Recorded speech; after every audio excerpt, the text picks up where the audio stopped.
All right, trying to get Photoshop open. Keep getting an error message.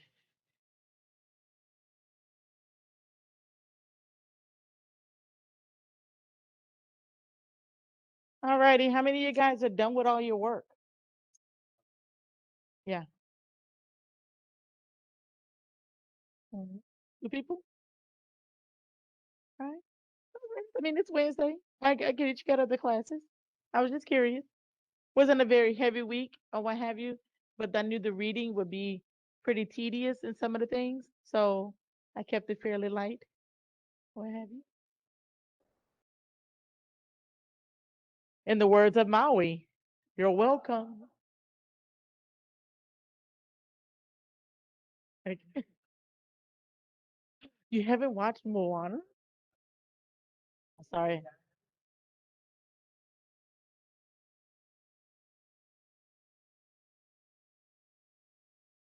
I don't know. I don't really watch it. That's it.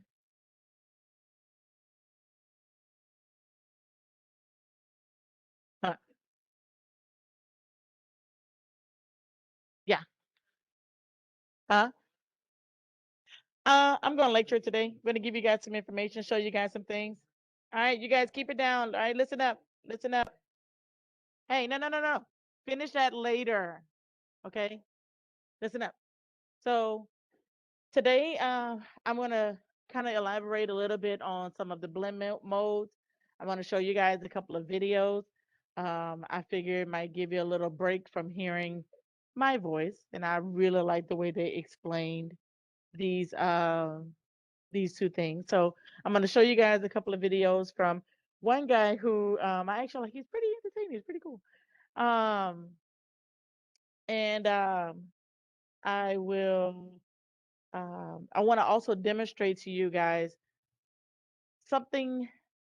Kind of give a quick little overview of what I'm going to be looking for in your just pointing out there's certain things that I'm looking going to be looking for coming up in your project, okay?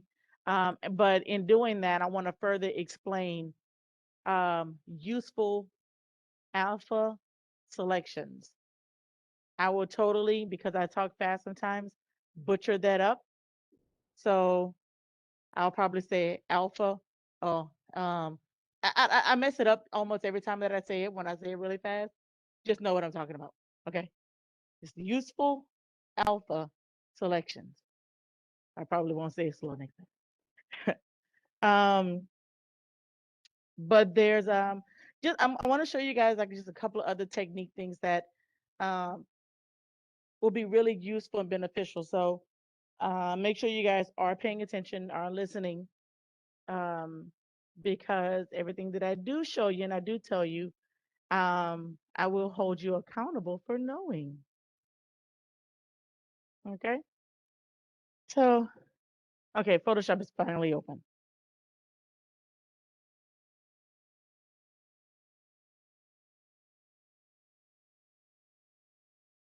Did it click on?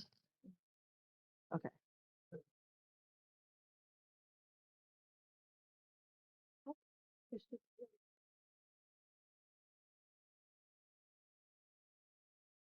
I came here on on the right side with it covered. So I do. I love it a whole lot.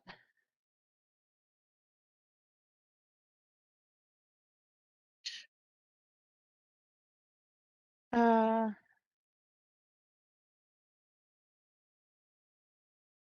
oh, and I didn't say this last time, but I am gonna just say this real quick.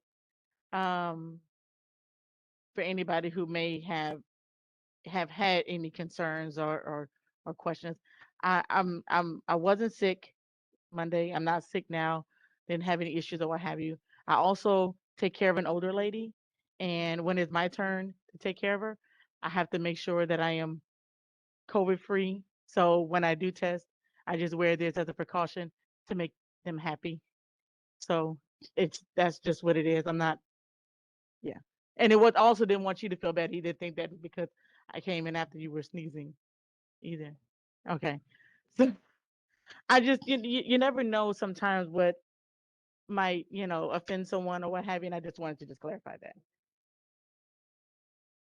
I wasn't. Why? Don't do that. My brother does that.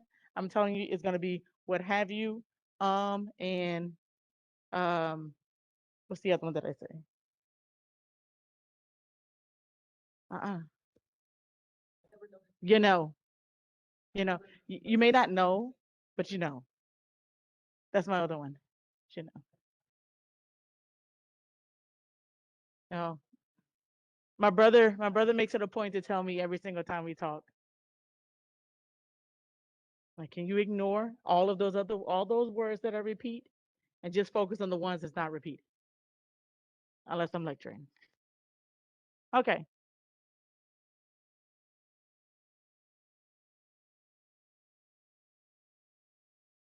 I'm gonna pretend I didn't hear that one. Let's see. Oh, okay.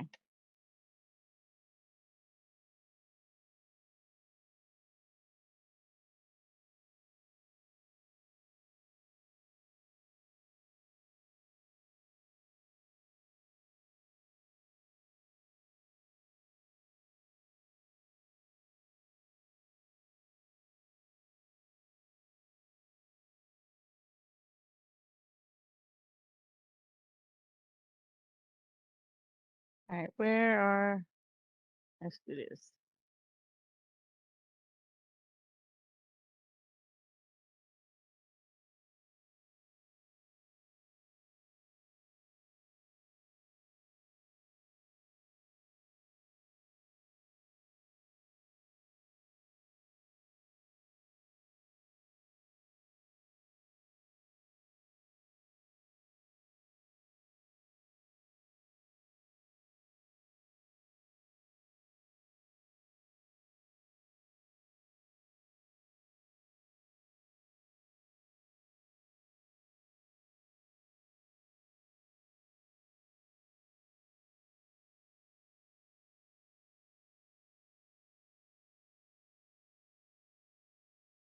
Okay. You know what? Let me do this first, you guys.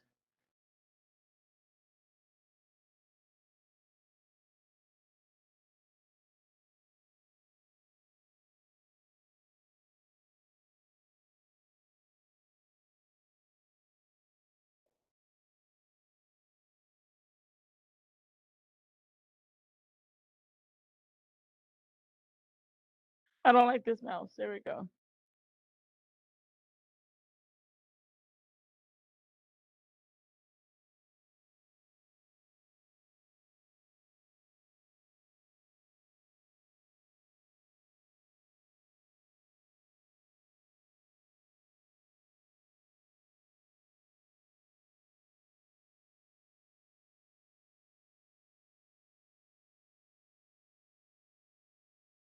Alrighty.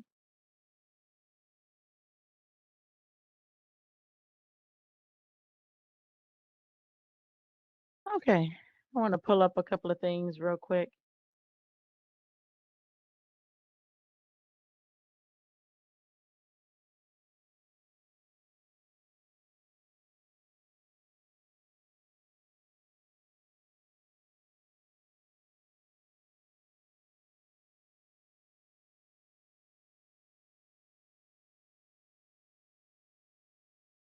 Okay.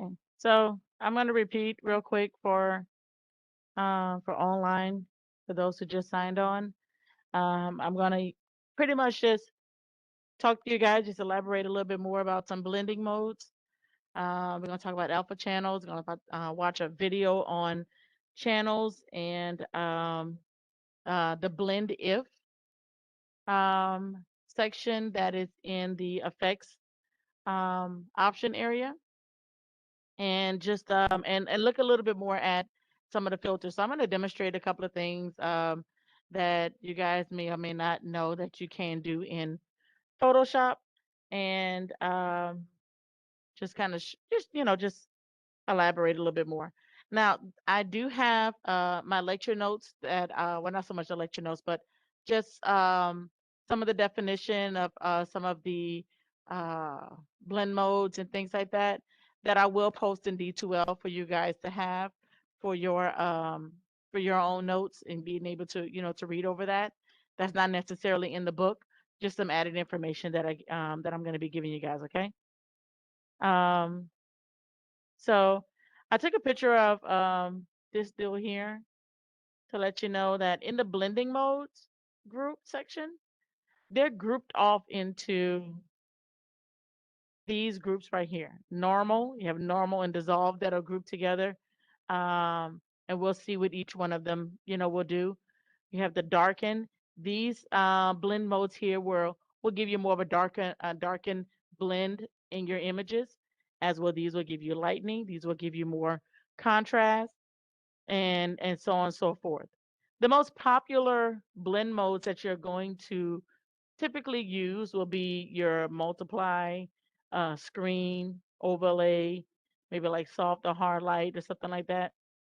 Those are going to be some of the most popular ones.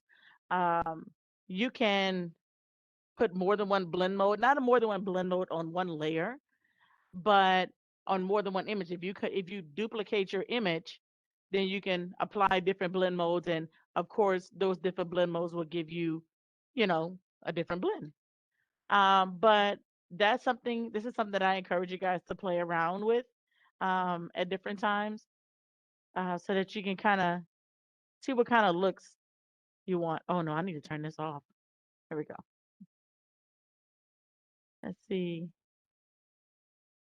Because then I might see how many times I actually say what have you. And and let's see.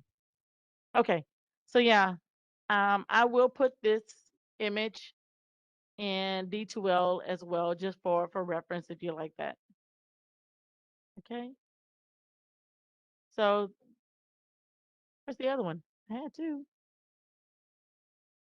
Oh, let's see. Guess it didn't open. All right. Let me try to see to put them side by side.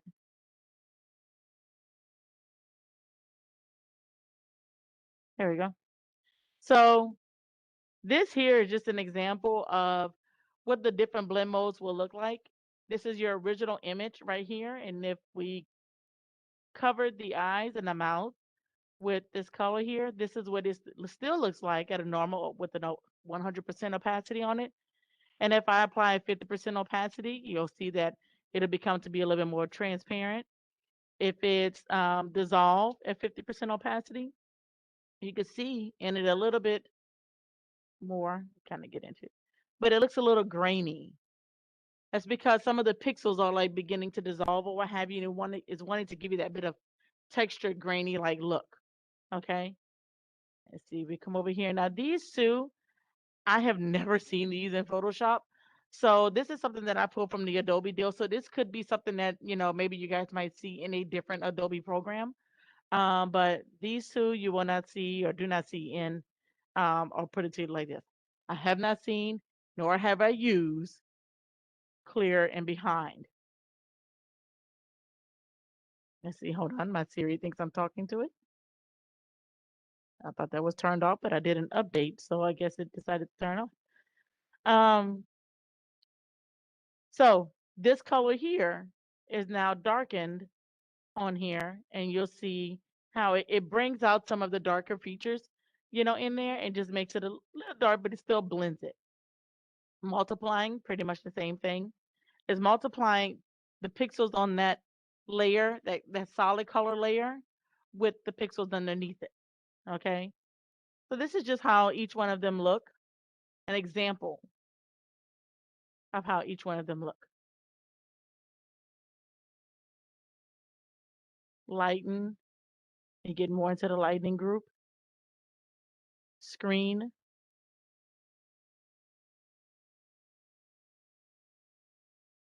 that color dodge, kind of making those highlights pop out quite a bit.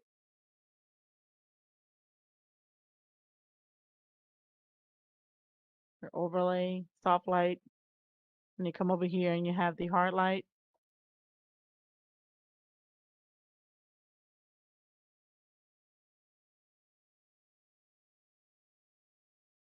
So it depends on what kind of look you're going for.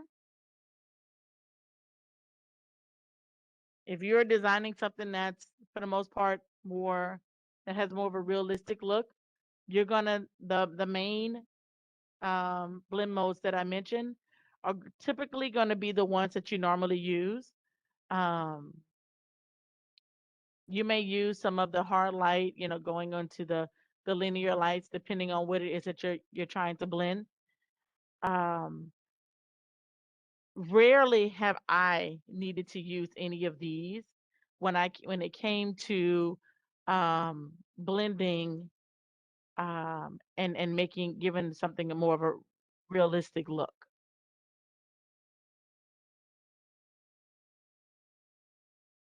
So that's just an example, just a quick example. And I will put these in D2L as well as a quick reference for you guys if you'd like to take a look back at them as well. Okay. Let's see. Pull up my notes that I want to talk to you guys about. Let's see. I might need to pull up some images though before I let's see, what do I have here? Let's just pull up Frida again. There's a couple of things that what have you, and you guys can see how things are blending in there. Oh, Ginger and Frida. All right. I'm going to start applying some of the blend modes so you can see multiply. All right. So multiply looks at the color information in each channel and it multiplies the base color by the blend color. The result color is always a darker color. Multiplying any color with black produces black. Multiplying any color with white leaves the color unchanged. As you can see that down here, the darker the pixels, the more changed it is. The lighter the pixels, the less changed it is. And that's what multiplying. When you're painting with a color other than black or white, successive strokes with a painting tool produce progressively darker colors. The effect is similar to drawing on the image with multiple marking pens. Okay. And that's kind of replicated here. The darker my pixels, the more I went over and over and over with a dark pen. So that's just an example right there. Keeping that in mind when you're thinking about your the process of when you're wanting to design. Okay. Screen. What? There we go. Screen looks at each channel's color information and multiplies the inverse of the blend and base colors. The result color is always a lighter color. Screening with black leaves the color unchanged for the most part. Screening with white produces white. The effect is similar to projecting multiple photographic slides on top of each other. Okay. You can also see when you see screen, it looks like there's a screen on there. It gives you see a little bit of that haze like look in it that you would normally see if you're actually looking through a screen. All right. Overlay. Overlay multiplies or screens the colors. Depending on the base color, patterns or colors overlay the existing pixels while preserving the highlights and the shadows of the base color. The base color is not replaced, but mixed with the blend color to reflect lightness or darkness of the original color. So the original color is fairly light. You're going to see that reflecting.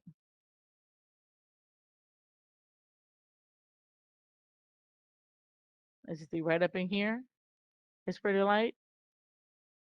Go back to normal. Okay. Now, all of these ones here, again, you guys filter through them. You know, definitely take time to, especially with those who are either done or almost done. Um, make sure that you're taking time to practice. Everything that I give you guys, the way that I have it outlined now, I allow for you guys to be able to have more time for practice time because practice time is important. Okay. If you had taken my class before, your work would have been done on Friday instead of Sunday with the grace period to have been done and be turned in by Sunday. So I've already extended that because I want you guys to be able to make sure that you're producing accurately, you're reading through the information, and you allow yourself to be able to have practice time.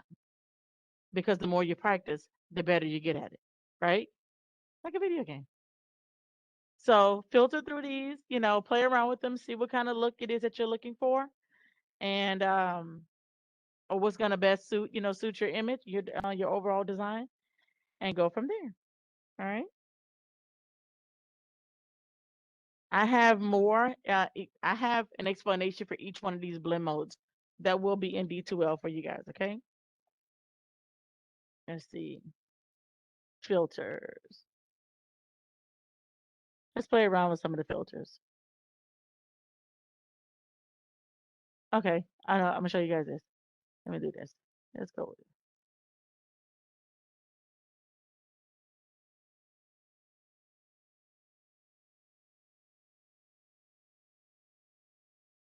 Oop, create. All right. I am going to create a new layer. I'm going to click it again and hopefully it works this time. There we go. Create a new layer. What's the next thing that I should do after I create a new layer? Name it. Oh, what I should have done when I opened it was save it. Yes. Name it. Let's call it lines. So what I'm going to do is I'm going to go to my gradient. First, I'm going to pick some colors. I'm going to pick a foreground color. Let's see. Let's go with, I like this one. It's pretty. And I'm going to pick a background color. Let's go with sunshine. I like that one. So I have a foreground color and I have a background color. And I'm going to go ahead and select the gradient. All right. Make sure that it is not a weird one. I'm going to start from the bottom. And because I want, wherever I click first, wherever I start my gradient is where my foreground color will be. Okay. I'm going to start at the bottom because I want the blue at the bottom. I'm going to hold down shift, constrain, go straight up, give myself a nice gradient there. And let's see, let's apply, let's distort it and apply a wave. Okay, let's do this. So here it is. I'm gonna make this wavy. What I'm gonna do is I'm gonna create I'm going to create some horizontal lines, evenly dispersed, and then I'm going to turn them into like a starburst deal and create like a different, like a little pattern background. All right. So first thing I want to do is I see over here that I have like a type of wave. I can do a single, I can do a triangle, or I can do a square. I'm going to pick square, and I don't know if you can kind of see a little bit of what's going on right up in here. The way my values and things like that are set, it's kind of hard to see what they are now. But there's a little bit of changing going on in there because of the way the values are set. But I'm going to go ahead and go through them again once I change some of the values. So I'm going to go and change my wavelength. And if you notice in this little area here is beginning to change. Now, one thing that for this particular one, what I'm going to do is I'm going to keep it the same. I'm going to put it, let's go with like maybe 60. Let's go with 80. Let's make them the same so that I can have my lines evenly matched. And if I adjust my amplitude, you'll see a little bit more of the hard lines coming in versus them blending in still. Uh, let's see what.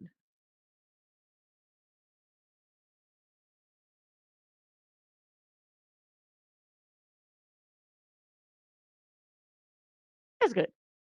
So I'm gonna go through it. I'm gonna just kind of go through and you can see if I hit triangle, what it will look like.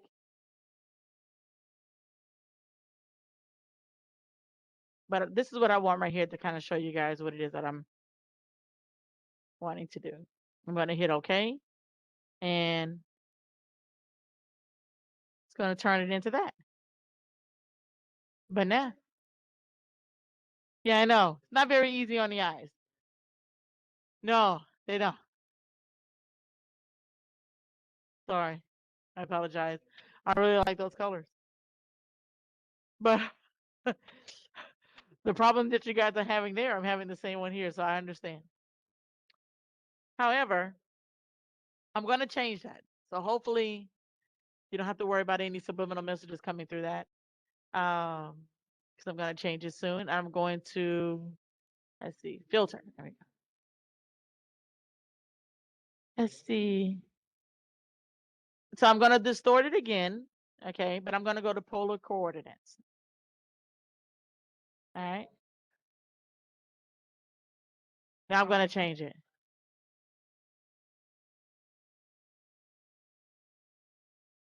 So the point is not so much the colors. I picked the colors that I like.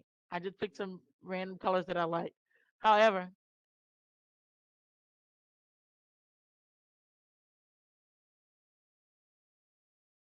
okay, I'm going to apply something else.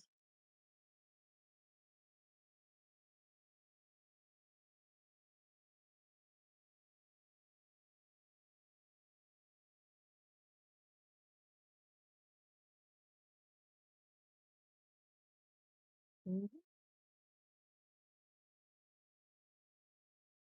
Now, I'm going to do this again, and I'm going to show you guys. Read. I should put this here.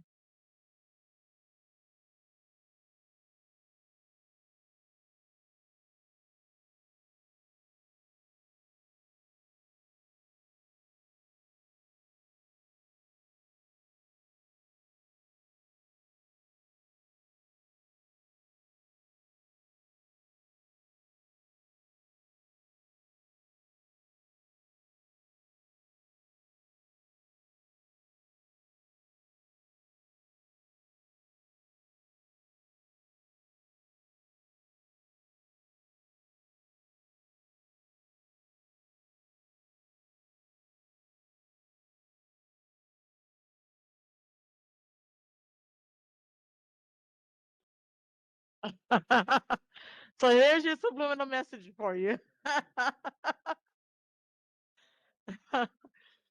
There you go. There's your subliminal message. Read. Okay. So that wasn't what I really intended to show you guys, but one of my students, gave me the idea. So there it is. There you have it. So, what I'm going to do is I'm going to do something else.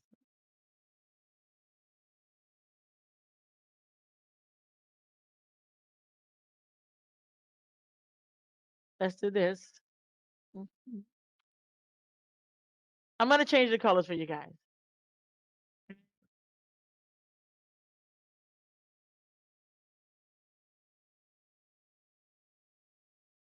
So we're going to mix it. We're going to go put black with yellow and make mustard.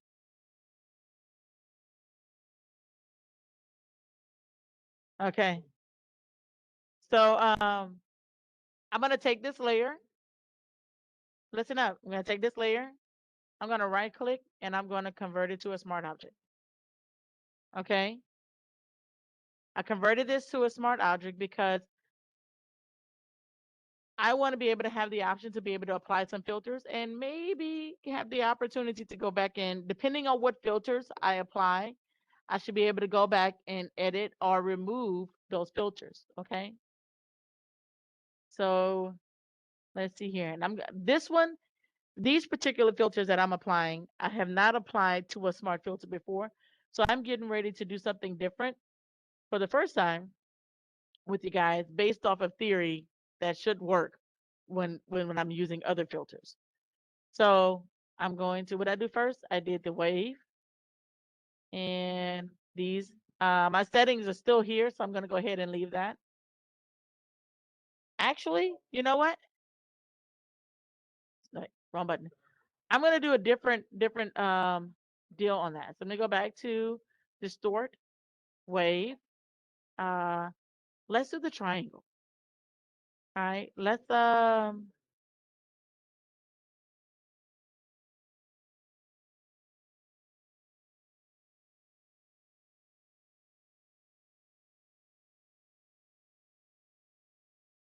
of change it up a little bit and see what look we get from there. Let's just make it even. All right, hit OK. Not very sharp, has a bit of a haze to it. So let's see what we're gonna get. All right. But now look at this. See over down here? Instead of applying on this one right here, it applied the filters directly to my image. Okay. I can't go back and change that. But on this one, it applied the smart filter as an attachment. So I can go back and edit that. And I can go back in here. And the only thing actually I could change on here is my blend mode. But I still can change something about it. I can change my opacity and blending it.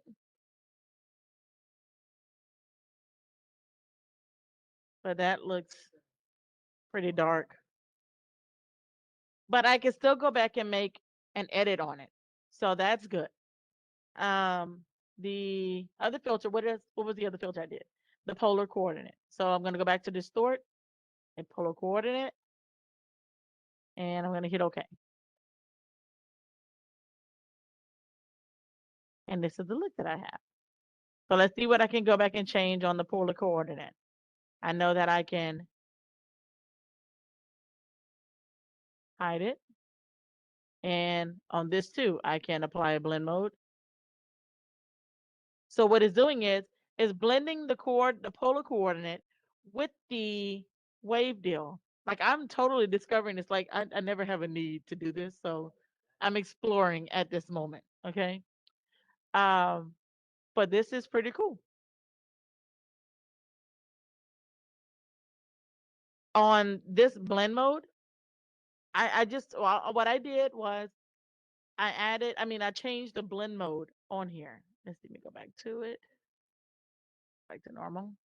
But what I did here, yes, because I added to the filters, the polar coordinate added underneath the smart filter with the wave deal. It's the same thing that I did here. The only difference is adding it as an attachment where I can remove it or I can blend it. I can do, I can edit it because this layer is a smart object layer. Okay. What was the other thing that I did on here? Oh, I swirled it. So this is the thing that I really want to see is if I will be able to go back and change the twirl on it once I can go either way. I can make it really, really tight.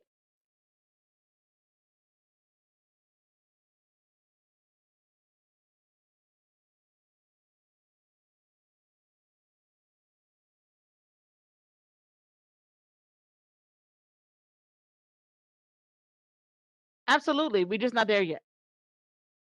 So with this swirl deal, again, I can hide it. Listen up. So I can hide it. And same thing, if I go in to try to edit it, I can do the normal or I can change the blend mode or I can change the opacity on it. If let's see, this is all right, so it doesn't give me that option. On some of the smart filters that you will put on here, you will be able to click and drag to be able to make adjustments. Well, let me double check that because Photoshop has done an update on it. That's how it was before. I'm going to double check that and get back with you guys on it. Okay. So that's um that's how to use some of the filters. Now, there are many other filters in here, you guys, okay? Some of these filters are available. Majority of the filters are available in RGB. If you are in another color mode, some of them may not be available for you. Regardless, as a seasoned designer, I've gotten to a point where I would design majority of the things that I'm going to work on in RGB, even if I am going to be printing. And if I'm going to be printing, then I convert it after I'm done to an CMYK. I do that because there are so many different options and filters and effects that are not available in in CMYK mode. Okay.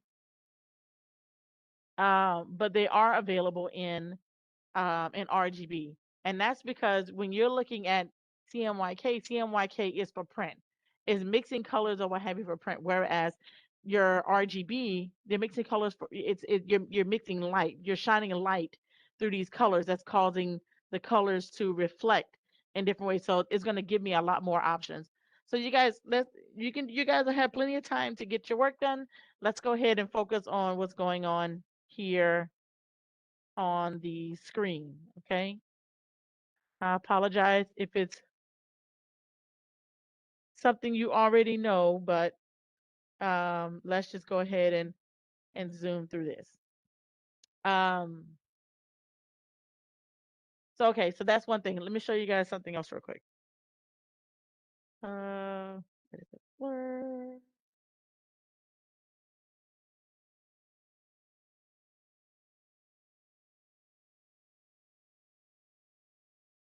And a new,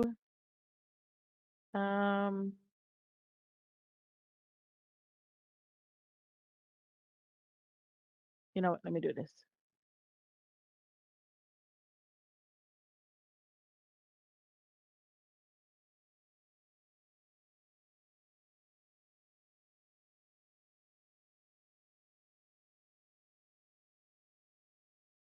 Create.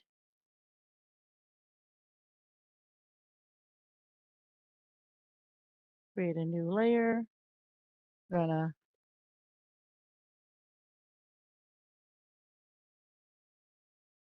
fill it with black.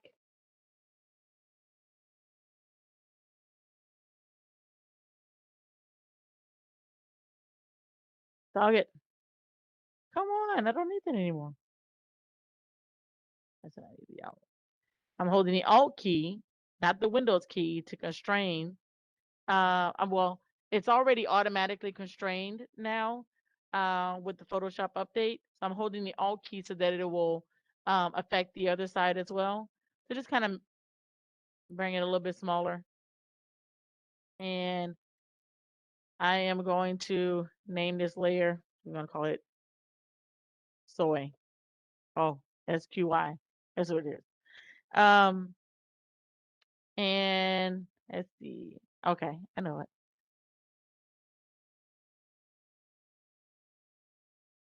Where is it? Where is style? Stylize.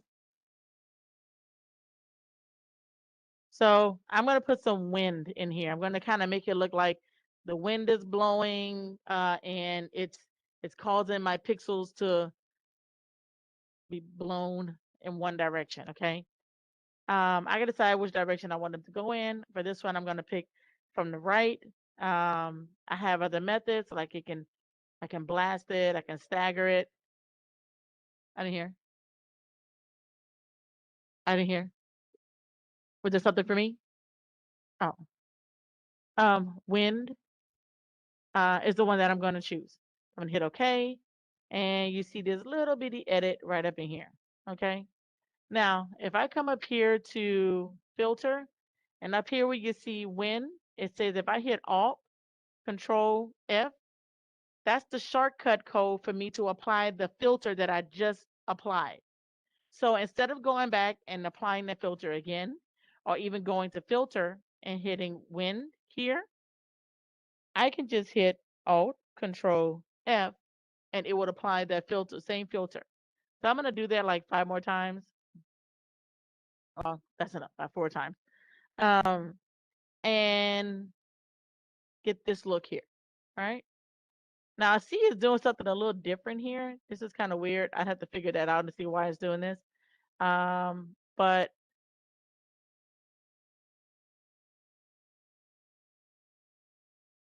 yeah, I'll investigate that later. But for the purpose of what is it I'm showing you guys, I'm gonna go to put a blur on this. Put a blur, motion blur. All right. I'm gonna leave my angle at 0 so that it still goes horizontal. And this little bar here will let you know what direction it's going in. But I'm gonna leave it at 0. And I'm gonna increase it some more. 200. 200 is fine. I'm gonna hit OK. And it gives me this nice look here.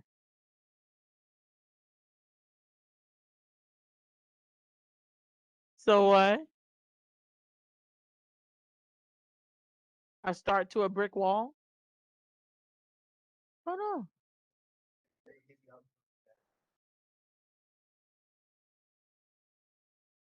Oh, okay.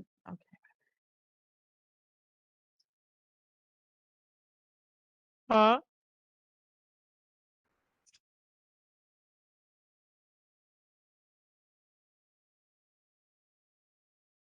I think I'm scared. I think I'm scared.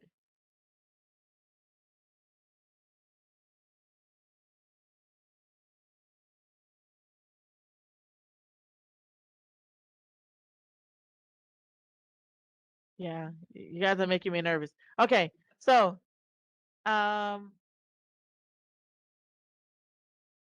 gonna copy this real quick because I'm not sure exactly why this is doing this. I'm copying that for my purpose later. If it doesn't work the way that, because I'm seeing something different than what should be here. So until I figure it out, I'm gonna go ahead and copy it and just move forward for now.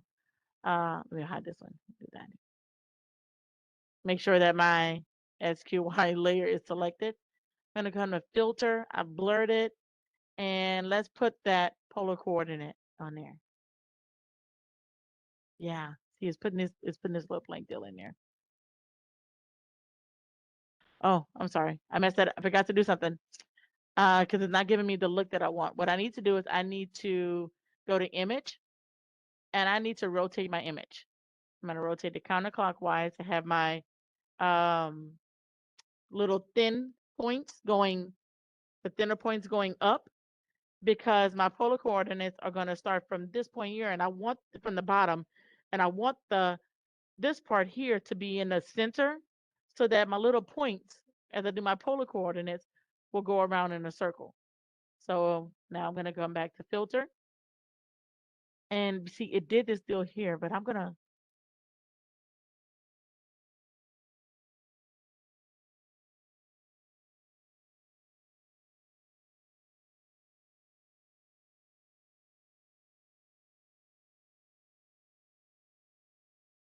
yeah, why's it doing that?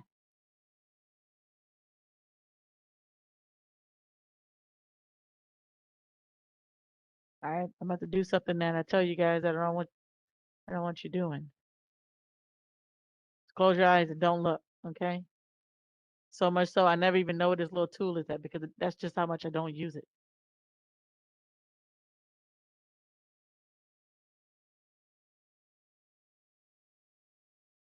Uh-uh. No, I don't want. I don't want to crop it. There. Oh, there it is right there.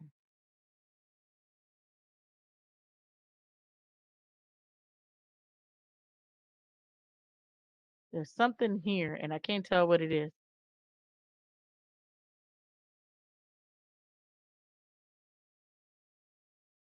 Yes, not making me mad.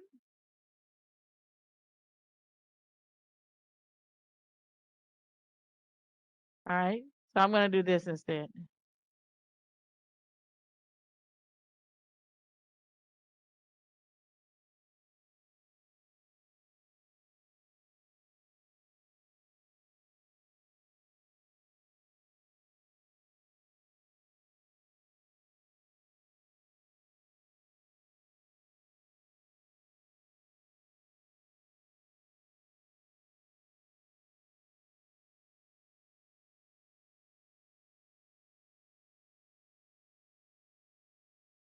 All right.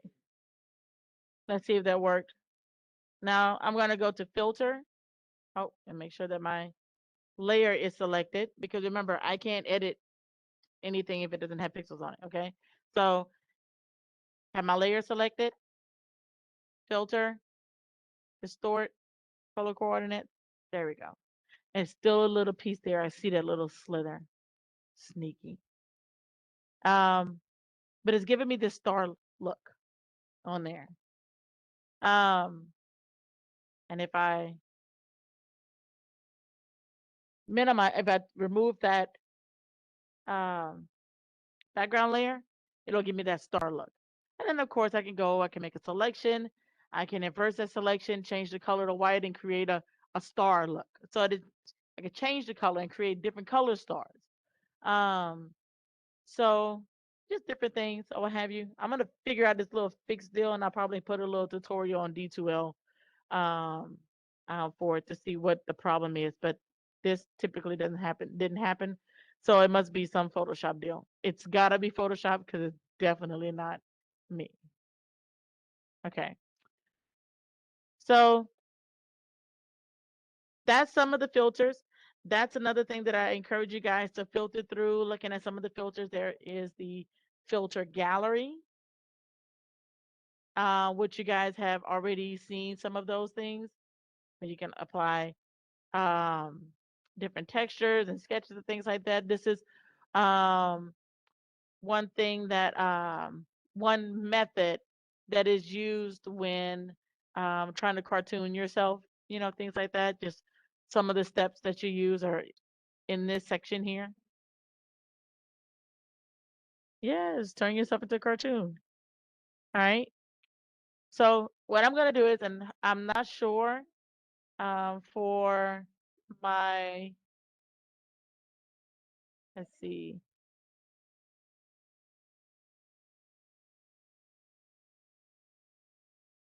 I'm not sure if this will work for my, hold on you guys, if this will work for my online class or not, but I want to play video.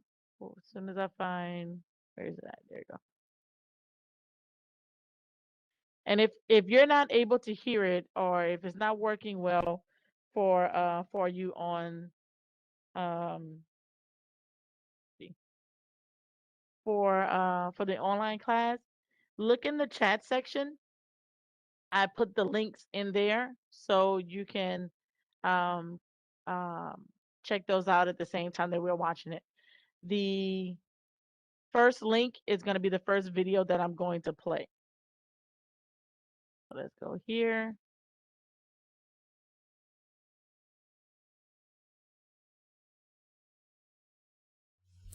Look at your screens, what do you see? You see me, I know, but look closer, what do you see? Look with a magnifying glass, what do you see? You see pixels, right? And most of you know about this. If you look more closer, what do you see? I'm not talking about zooming in, I'm not talking about Control Plus. I'm talking about physically looking closer to your screen. What happens? You see pixels, right?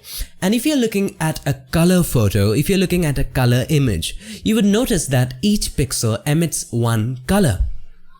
But what if you look more closer? What if you have a really nice microscope or a really nice magnifying glass? You look more closer. Look at your screen. You'll see that each pixel emits three colors: red, green, and blue. Now, even if you are looking at a black and white image, each pixel will have three colors: red, green, and blue. And this is true for all the screens all around the world, right? Modern screens, of course. I'm not talking about back from the 1990s, 1970s. All right, that was a different technology back then. But now we have RGB screens, red, green, and blue. And that's the way camera captures images. But there's a confusion, I know, because when you open an image into Photoshop or any other application, and you zoom in, let's zoom in. This is one of my favorite images that I clicked. And if you zoom in, you see the pixels, right? But you don't see those three colors. You don't see those three colors combining to form the image as a whole.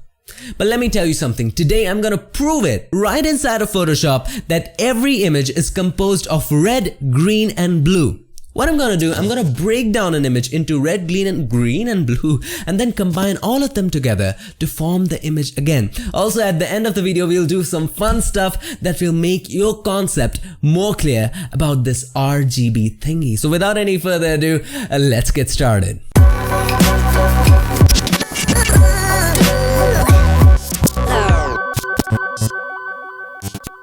So here we are in Photoshop, and as you can see, we are now in our layers panel, right? So let's move on to our channels panel. So this is the channels panel. If you cannot see channels panel, go to Windows and then select channels. Yep. Then you have the channels panel open. So these are the channels panel. Now let's make it a little bit bigger. To make the thumbnails bigger, I always make them bigger. I prefer bigger thumbnails. All you need to do, you need to right click, go to select large. So they are bigger. Now easier to see. Now watch. It's showing that this is a combination of RGB. That means red, green, and blue. And below this channel, it shows you the separate channels red, green, and blue. And if I go ahead and click in each of them, if I click on red, it shows me the red channel, the green channel, and the blue channel. But some of you might say, oh, but they're all black and white. Well, let me tell you something. It's just a way of representation. Look at it in this way. So if I go ahead and select the red channel, all the white areas are the areas where you have red at its maximum. The darker areas have less of red, and the black areas have no red.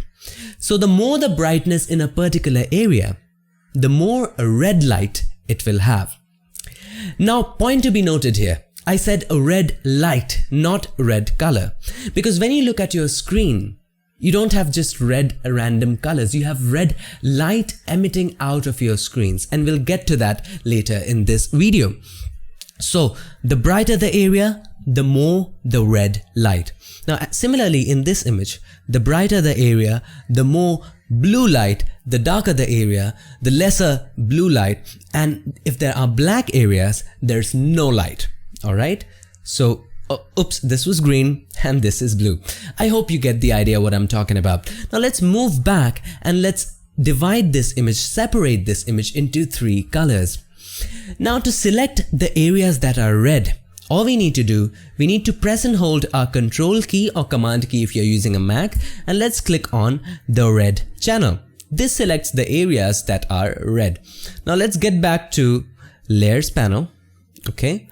And let's create a solid color. To create a solid color, click here on the adjustments layer icon and select a solid color. And this time we will select red.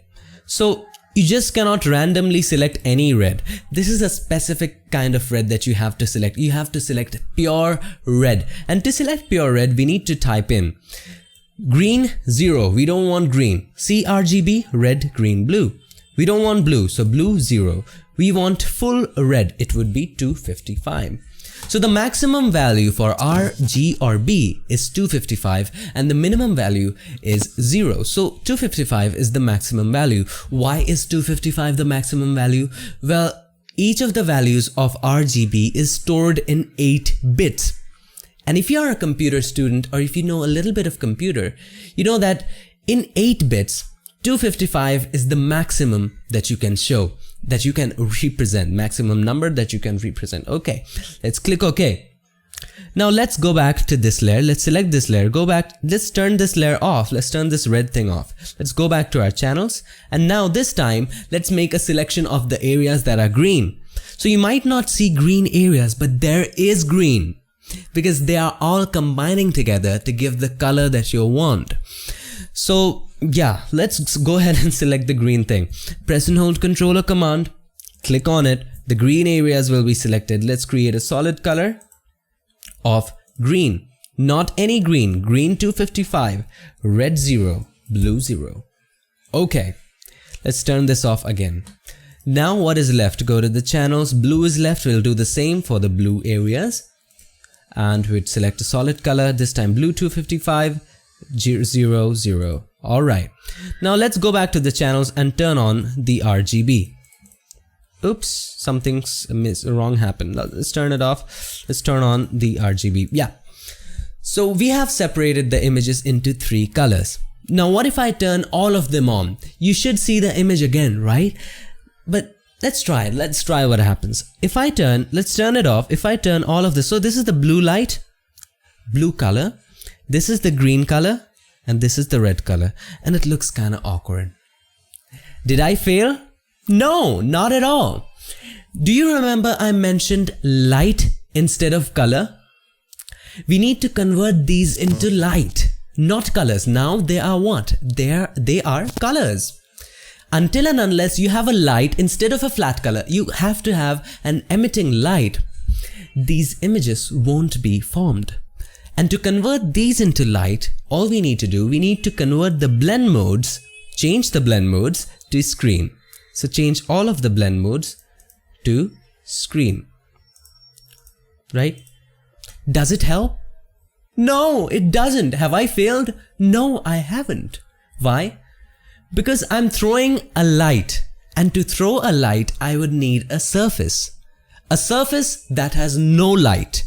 Right? What is the surface with no light? A black surface. So I need to make a black layer. So solid color, I go ahead and select a black layer and put the black layer beneath the blue thing. Now watch, we have the whole image again, right? We have the whole image again. Now, if I turn off this main layer, this is already turned off. Watch. So all we have is these 3 colors and black.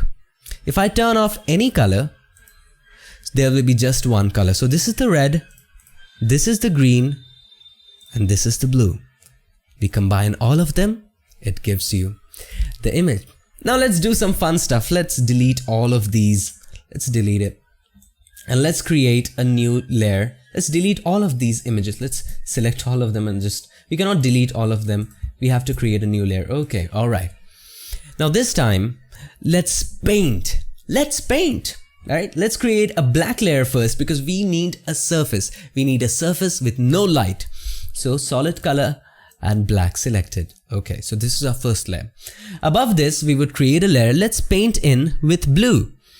Alright, let's take a brush. Let's paint in with blue completely. Let's paint in with blue. Alright, so this is blue. What if I change the blend mode to screen?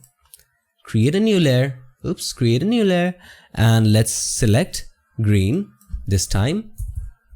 255, 0. So green, we have selected the green. And let's paint it. Let's change the blend mode again to screen. Let's do it again once more. Let's change the color to red. 255, 0, 0. Alright, let's paint it. Let's change the blend mode to screen. What do you see? You see white.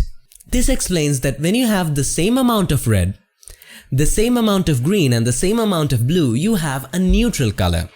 This just doesn't mean white, it can be gray too. Suppose you have 50% red, 50% green, 50% blue. You have gray color. Suppose you have 100% red, 100% green, 100% blue. You have white color. Suppose you have 0% red, 0% green, 0% blue, you have black color. So that's how it all works. So even if you're looking at a black and white image, it just means that the red, green and blue lights are in equal proportions.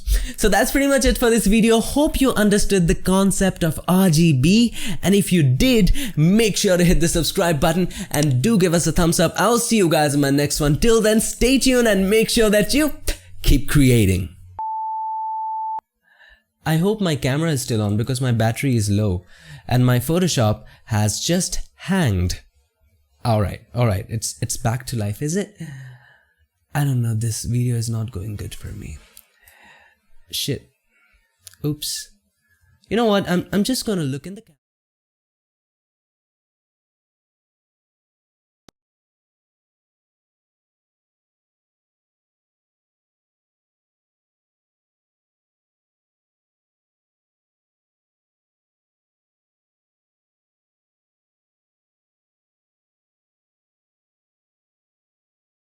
Before he goes on, why is it that he used black as the surface?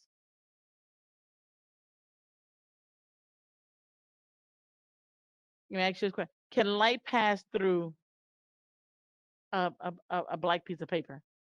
No, it cannot. Light cannot pass through a black piece of paper. That's why the surface is black, because the light cannot pass through it. Why did he select screen?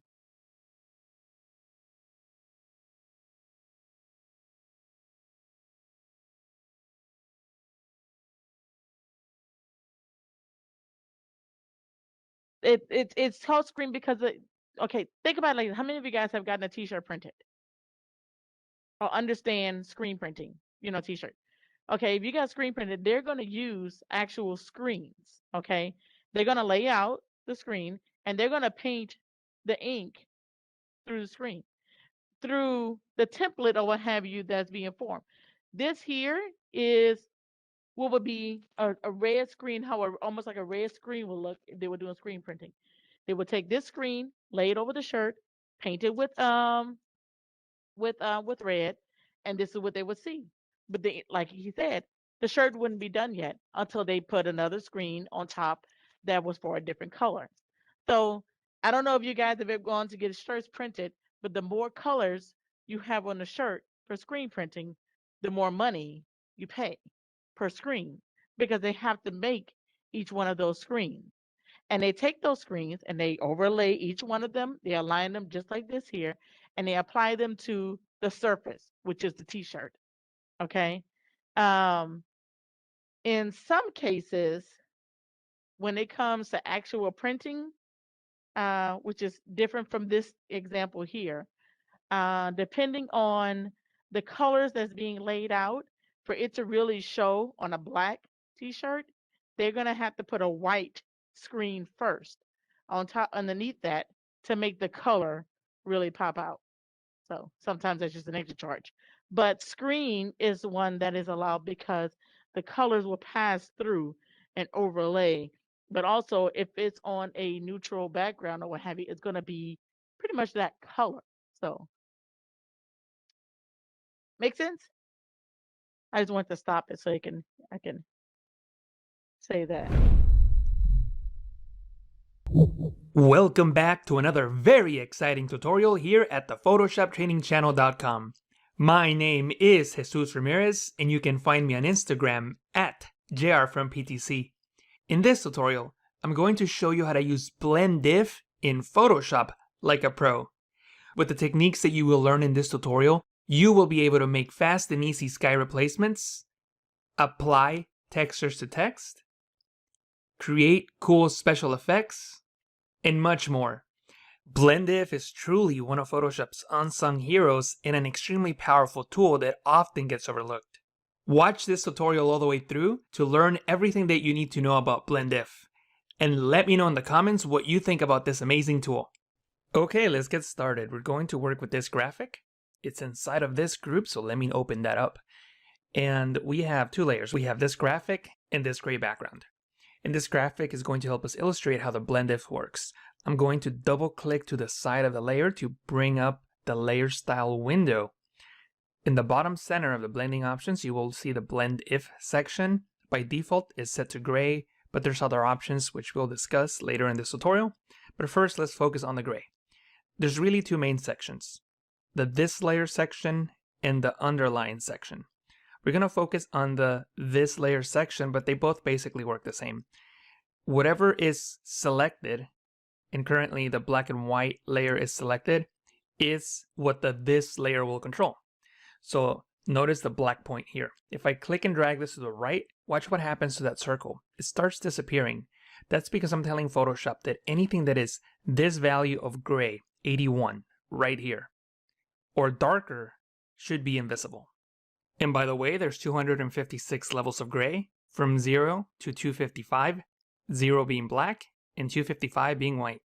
And I can bring it all the way to the other side, where the only visible pixels are the white pixels. I can do the same thing for the white point. I can click and drag that to the left. Now I'm telling Photoshop that anything that is 169, which is this level of gray, all the way to white, which is at 255, should be invisible. So I'm using luminosity to blend layers. One important thing to note is that if you click and drag this and you want to make a smoother transition so that you don't have a sharp line, you can hold Alt, Option on the Mac, and click on the point to split it in half.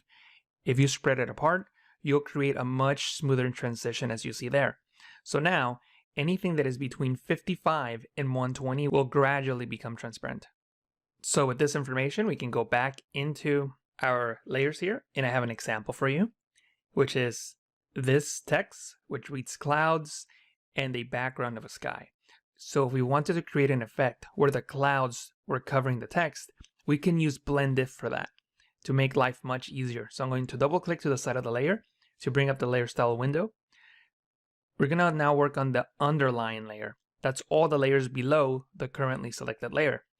So we want the white pixels to come through, not the dark ones. If we select the dark ones, you'll notice that the blue, which is darker than the white, is going to come through. And that's not what I want. I want to show the brighter pixels, which are the clouds.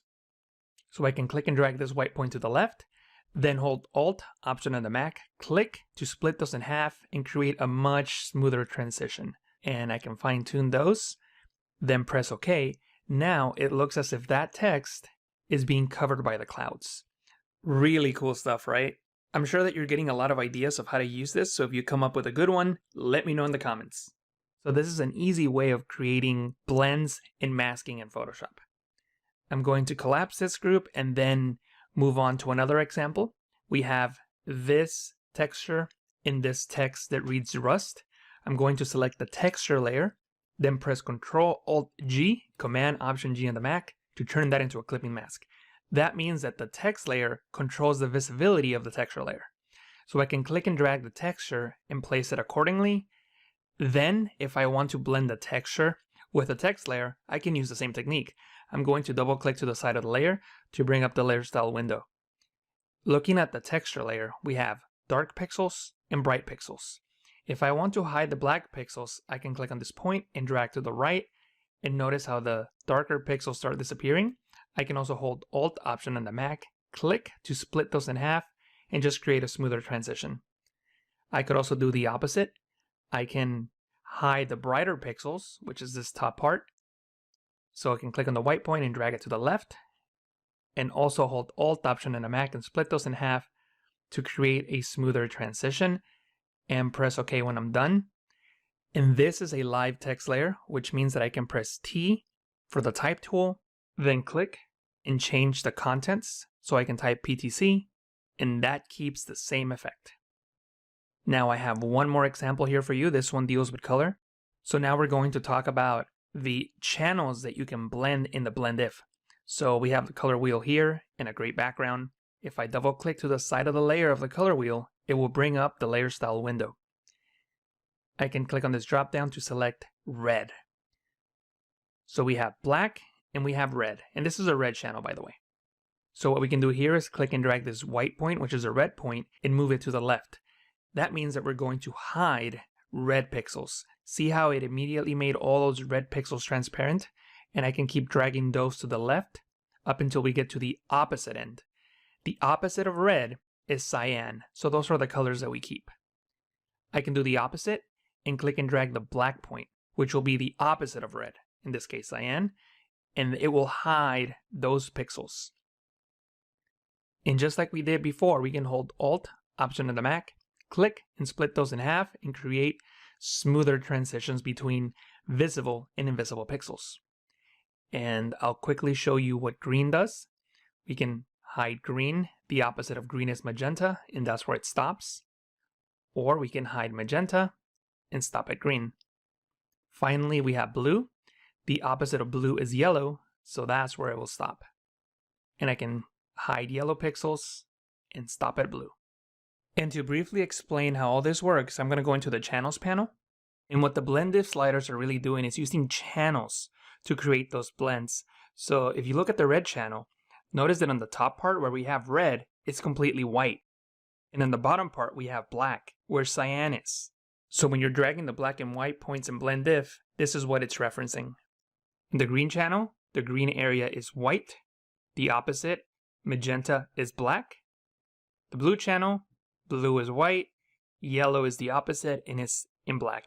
And I know that the channels panel can be confusing for beginners, but I wanted to show you how this relationship works. So it's simply a way of blending pixels using channels. I'm going to click on RGB, go back into the layers panel. So now we're going to take that information and apply it to this image. And what we want to do here is replace the sky with that sky there. But notice that this will be a complicated mask to create. We have a bunch of trees and we have birds. And what you might have seen in some tutorials is that you can create layer masks from the blue channel and then use this to mask that out, which certainly will work. But in my opinion, it might take a little too long. So instead, we'll use blend diff and it will use that same blue channel anyway. So I'm going to go back into the layers panel, then double click to the side of the trees layer to bring up the layer style window. And we have to think of the color that we're trying to make transparent. So if we're doing a sky replacement, we want to make blue transparent. So I'm going to go into the blue channel in the blend diff dropdown and hide the blue from this layer. And notice that as I do that, the underlying layer immediately comes through and we're done masking. The one thing that I will do is hold Alt Option on the Mac, split those two in half to create smoother transitions, then press OK. So just like that, almost as magic, we were able to replace the sky. I can also click and drag on the underlying layer to reposition it, and the blend updates automatically. There's nothing I need to do. And keep in mind that in some cases, you will need to adjust other channels as well. If this is a new technique for you, let me know in the comments, and don't forget to click on subscribe and the notification button if this is your first time here at the Photoshop Training channel. And that's it for this tutorial. I hope that you enjoyed it and that you learned something new. If you found this tutorial useful, don't forget to share it with a friend. Thank you so much for watching, and I will talk to you again soon.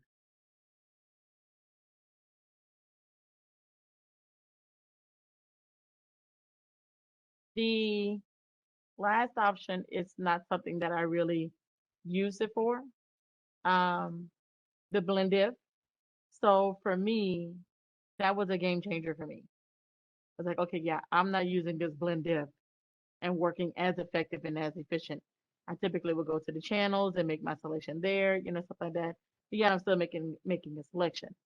So far, even with just the sky deal alone and changing something like that, I mean, we had the sky replacement deal, which is new to Photoshop. Blend diff is not new to Photoshop. However, blend diff is something that, like I said, is one of those kind of things that you know is there, you know about it, but you just don't really utilize it very much. And that's something I didn't personally really utilize as much because I understood other things a lot better. I just got into the habit of using those things. But that's why I say when you see something that's a tool that can work a lot better, a lot more efficient to execute what it is that you want, the faster you execute it accurately, cleanly, with a good quality, you're able to move on to the next thing. Okay. So work smart, work efficient. Let's see. So I'm going to pull up some things real quick because what I want to show you guys and talk to you guys about are the saved selections. Okay. The alpha channels. No, I don't want to save it. And I don't want to save Ginger and Frida.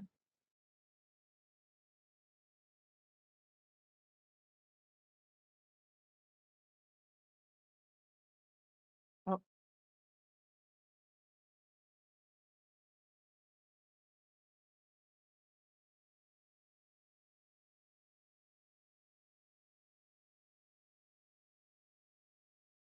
open. Now, why is it that I have open with sometimes, but I don't have open with all the time? See, there's open width on that one. I want all of them. That didn't work for me. I tried it.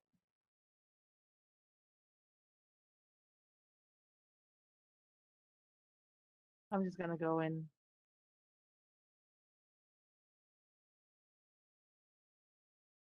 Maybe I can drag it in this section here. Edit, go home.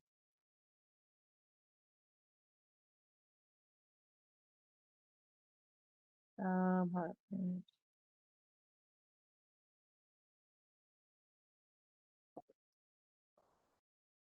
Clear, drag them there.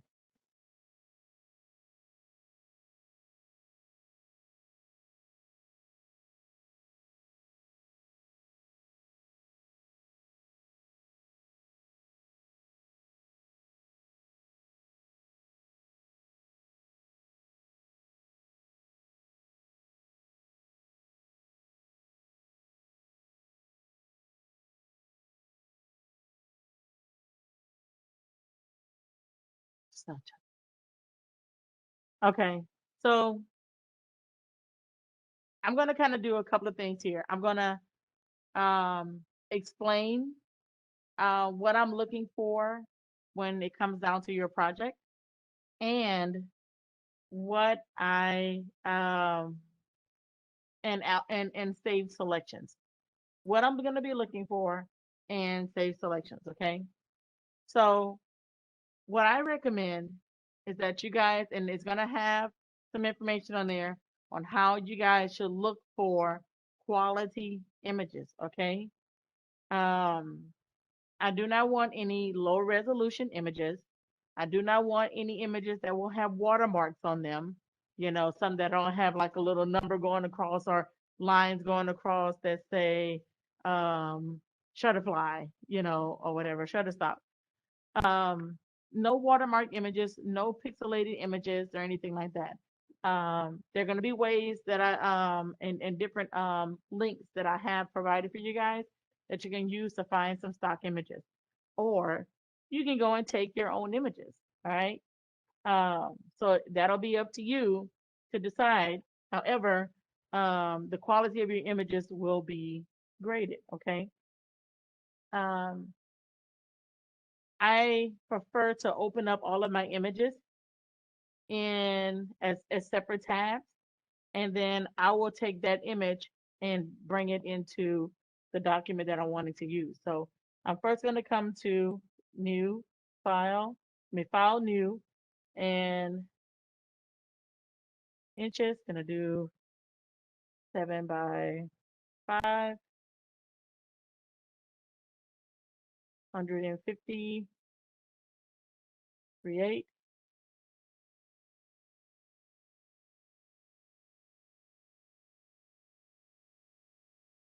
Yeah, it's been running slow. I've been noticing that it's lagging.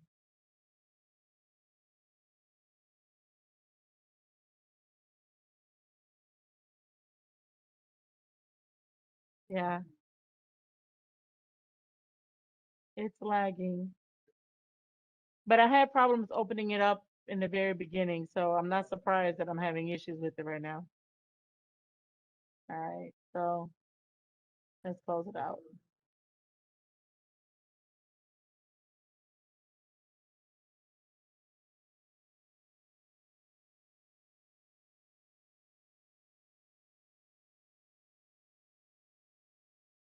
I'll just open them up individually.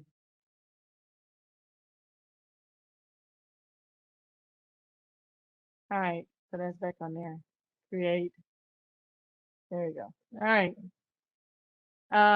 First thing I'm going to do is I am going to save my file. I don't remember what I have right offhand. And Irving underscore. I'm just going to say project 1. Photoshop. And I'm going to save it. So now I have my file saved. I can save quickly as I need to. All right. I have now chosen my photos, but let's just say I haven't chosen my photos yet. I don't know what I'm going to design. What I'm going to do, I am going to either grab my tablet. I'm going to open up my notes or whatever sketch deal I might have. I might grab a regular tablet, a pencil and sketch out different ideas that I might want to design. Once I sketch out, an idea, I'm now going to go and look for the images that I want. All right. Once I find the quality images that I want, I'm going to create my canvas, have my file ready to go, save my file, and now I'm going to start bringing in my images. All right. So first thing I'm going to do is I'm going to bring in the building. I'm going to open it up with Photoshop. And then I'm going to drag it here.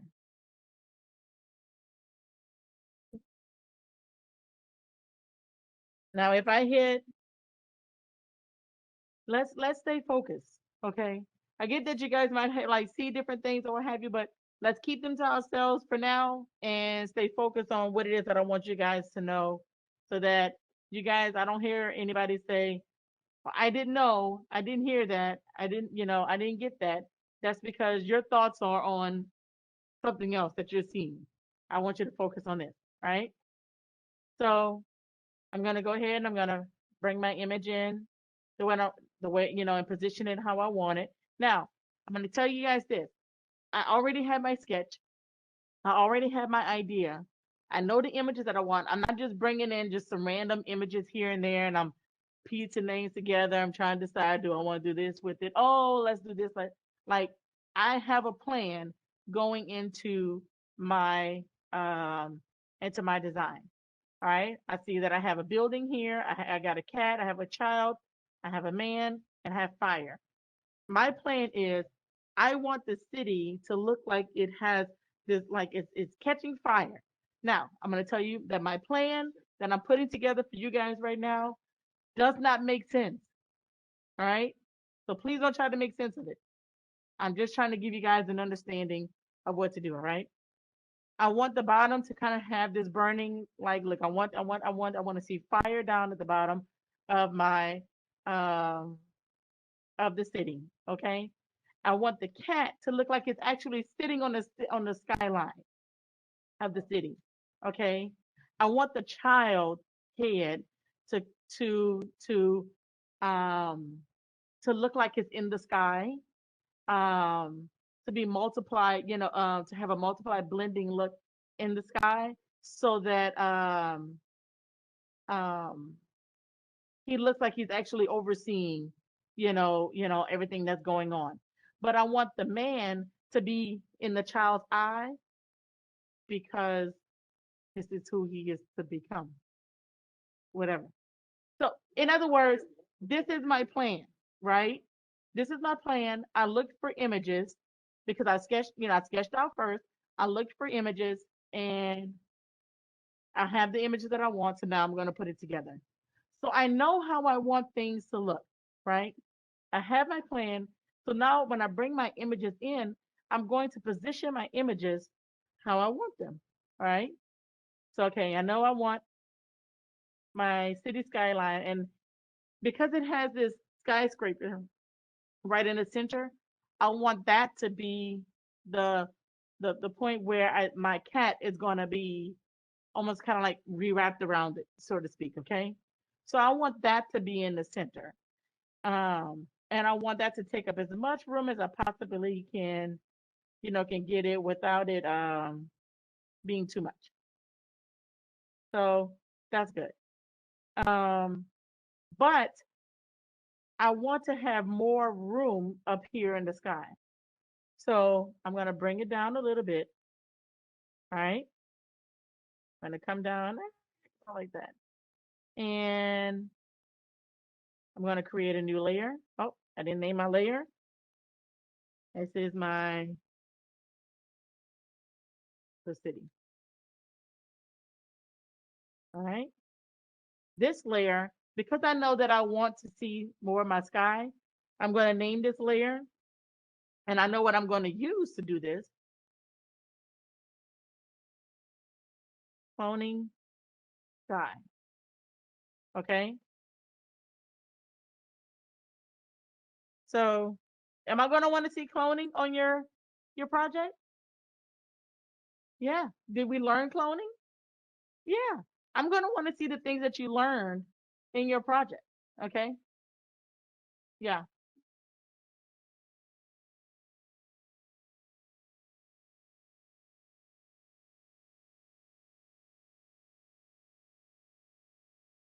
Hmm? I didn't understand. Come point to what you're telling me. Uh-huh. When it overlap, there are no pixels on it. It's transparent.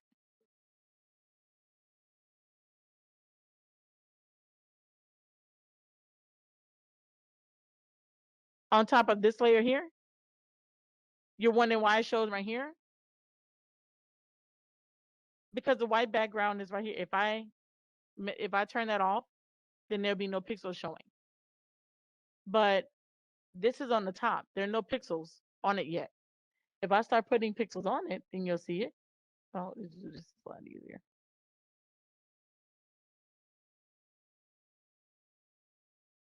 But there were no pixels on it yet. Did I answer your question? I'm not sure if I understood you fully. Okay.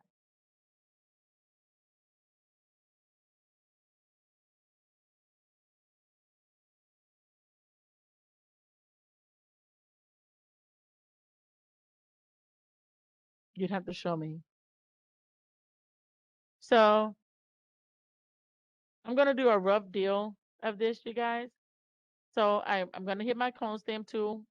Oh, this thing here. All right. So I'm gonna come up. I'm gonna make sure that I have everything that I want selected. Selected. So I want current and below. Okay. And I'm gonna find my target point. It'll be right here. Line that up.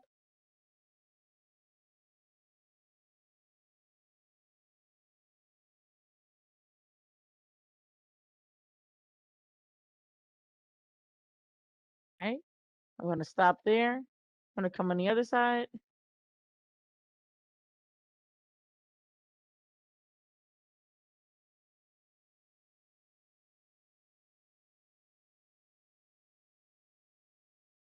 I did not change just my brush still, but for me, that's not a big deal in this moment here because ugh, I'm doing because of the demonstration deal.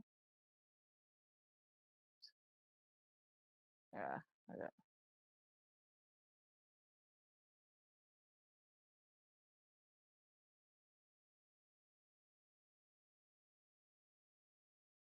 And I'm gonna show you that doesn't look good, and I get that. I have the option. I can do that. I can bring it over there. I could take or I can leave it as is, and I can combine these two here. Copy my layers. Uh-oh. Drag them to copy them. And then when I copy them, I am going to merge them. I can either hit Control E to merge them, or I can right click and merge my layers. Sky, merged, layers. And I'm going to show you guys. So far, I have done cloning. Okay. I have merged layers. So far I have done 2 skills so far. All right. You guys are going to show me X amount of skills that you've learned so far in here. So this is one that I will count, cloning layer. And this is another one that I will count. All right. So make sure that you are keeping up with what it is that you're doing. And notice that I still have my layers here. Now, I might I might hide my layers because I won't necessarily need to see these. But in hiding them and not needing them, just to keep it organized, I might put them in a group and save this group as needed for grading. That lets me know that I don't need these layers necessarily visible or what have you, but I did execute this. And now let me put it, if you're not using, if you executed something and you didn't use it in your design, then you didn't use it. What's the point in it? You might as well delete the layer. Okay, this here I'm actually using. So here's my proof that I did cloning. Okay, and here is the result of my cloning. All right, now why did I merge it? I merged it because I want to come in, I want to do the healing on it. Kind of give me more of a better look.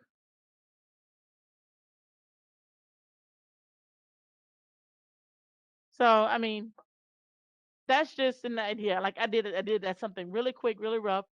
It still doesn't look the greatest, right now. But if I go in, it looks better than what it did before.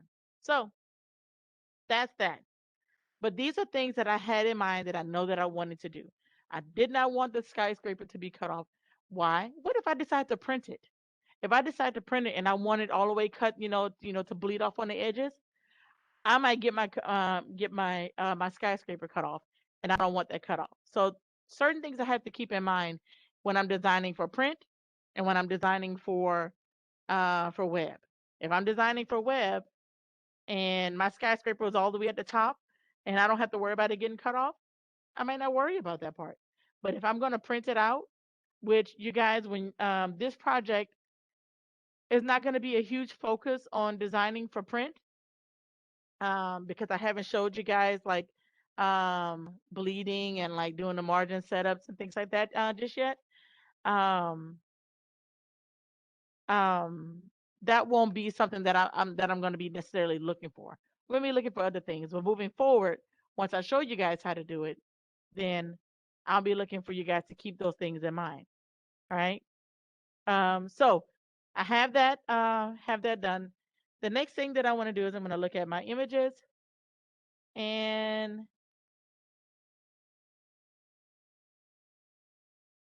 do I want to show you guys that one yet? Think. Okay. You know what? Let me put my cat. I'm going to put the cat. Go ahead and put the cat in here. So, yes. So I'm going to go ahead and put the cat in here. Oh, let's open them up. Go to open with Photoshop. All right. Now, I want you to notice that I am not doing any edits to these images. When I bring them in here, I'm only bringing them in for the purpose of making sure that my high quality image is going to be in my document the way that I want it. All right. Now, with my image, when I hit, see, I can't see all of my image right here. When I hit the Control-0, it's going to fit my screen to be able to see my whole image. And what I want to do is I want to go ahead and first name my layer, cat. Then I want to bring down my opacity. Why am I bringing down the opacity? Because I want to see, oh, I'm sorry. Why am I bringing it down? I asked the question, I was going to answer it. Anybody want to guess? Yes, ma'am. I do want to see what the other layers, not necessarily for blending, but for placement. I want to see where I want to place it at. I can, or I can just lower my opacity and kind of decide where I want my cat to lay.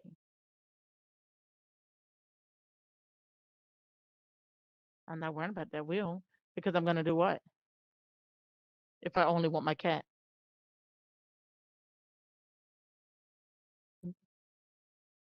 Well, before I make an alpha channel, I have to do what? I have to make a selection. Okay. So that's what I'm going to do. But I first want to place it because here's what I want to keep. Here's what I'm trying to get you guys to get. If you do this in this method, you will have no problems or very little problems in creating your selections and saving your selections and then being able to use your selections. All right. Now, if you haven't gotten to, or if you, on actually in either one of the assignments that I gave you, both assignments give you an example of how to use your saved selections. Okay. When you use your saved selections, that means I'm going to create a selection on this cat layer, but I'm not going to just use the cat selection on this layer. I may use that cat selection on a different layer. That's what I'm going to be looking for. I'm going to be looking for you guys to do that. And let me tell you where you guys sometimes mess up. Not like you in particular, but students. Um, you will make a mistake by making your selection here. You know, you just want the cat, right? I know I only want the cat. If I make my selection here and then I bring the cat in here, can I see that you made that selection? I can't. So can I give you credit that you made the selection? No, because I can't see it. Every work that you do must be within this file, within this document only. That's what I did move the cat, didn't I? Okay. All right. That was weird. Okay. Because I literally just walked away. That's okay, whatever. Um, let me go ahead and place him. There we go. And if you move from there, I'm leaving. Um, once you place your image where you want it, and this is why I changed the opacity, and I make my selection, I avoid making a selection when it's big and then resizing it. And then when I go to reuse this, try to use the selection, I can't. I can't use that selection that I saved because my image and my pixels that I'm wanting to use aren't in the same position. Make sense? It's a different size. But if I make my selection at the size that I want it to be at, then I don't have to worry about changing that saves the selection from there. So now that I have my cat placed where I want it, I'm going to, oops, I didn't change blend mode. I just changed the opacity. Okay. Oh, wrong button. Let's, eh,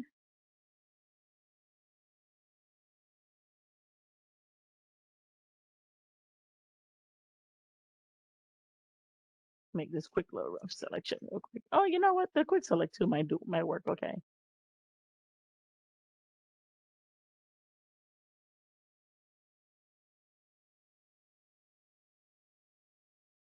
Well, let's see how well the subject select do on this one. Hmm. Photoshop has really gotten better. I only click the subject select. Let me tell you why. In the past, this whole subject select deal or object select with backgrounds like this and contrast like this weren't very effective. Okay. So I just kind of like didn't bother with it and just went another route with it because it was more of a pain in the neck to try to fix, what have you, than anything. So, but I will say, like, I don't know if you guys have noticed, like different little apps or what have you that will make it what they say easy to remove certain things from background and things like that and do different effects and stuff like that. They must be using some of the same technology, obviously, because these things are working a lot faster and more effectively than they have before in the past, which is a good thing. It didn't, but for this purpose or what have you, yeah. But if I want to get them, what can I use? I heard it. Wait. Refine hair or refine it, the refine edge too. I can go into select and mask, and I can try to get it that way. Uh-huh. Uh-huh.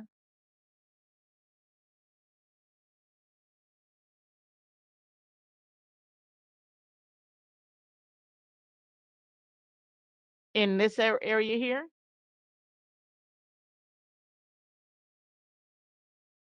I would need to see what it is that you're talking, because if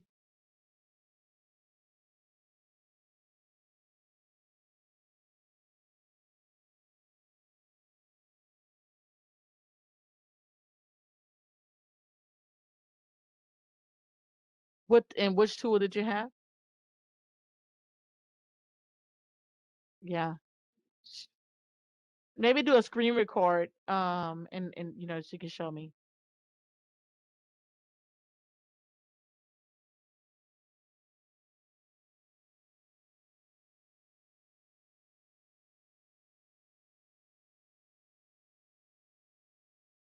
If I just trace around or what have you, I might get a little bit more of him.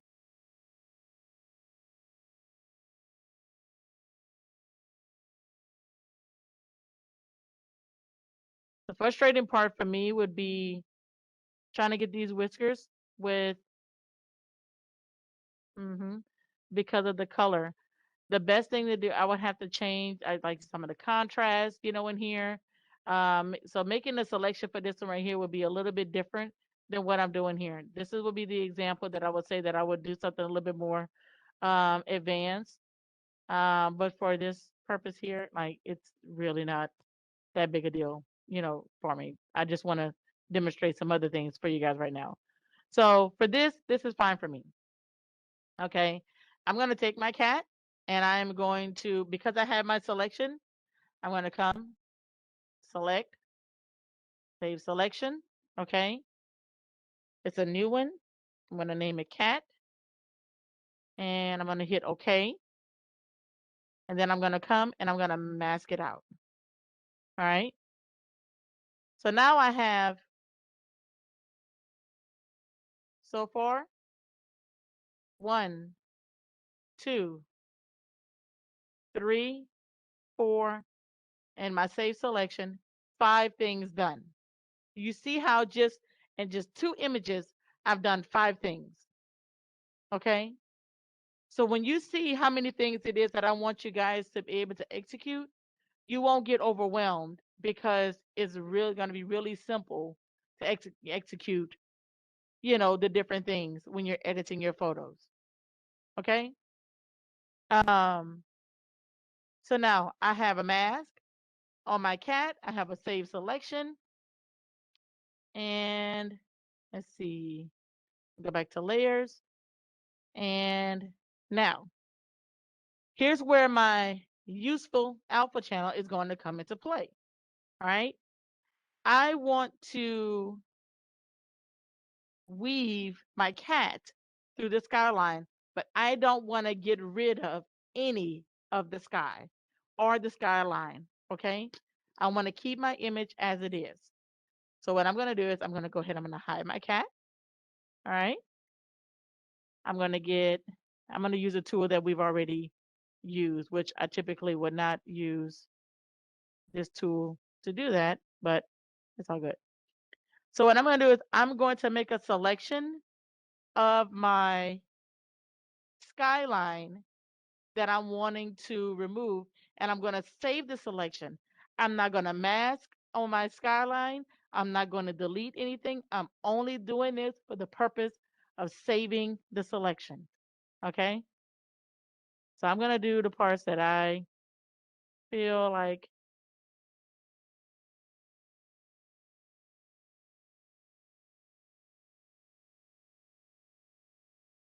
So this is literally a rough deal here. I hope you guys do much better selections than what you see me doing. Okay. Because again, I'm doing this for what purposes again? Demonstration purposes. Oops. Clicked it too fast.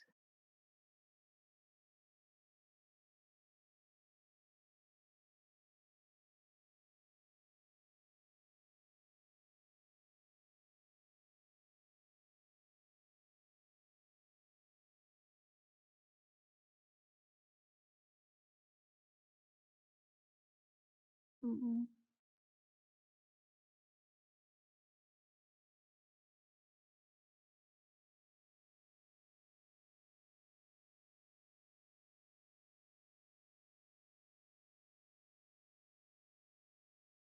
Mm.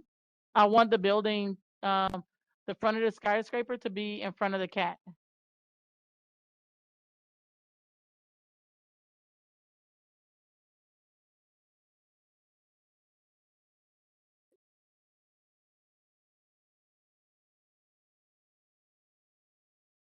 Sorry, I'm using this thing here that I'm not used to using. Okay, hold on a second. Now I gotta.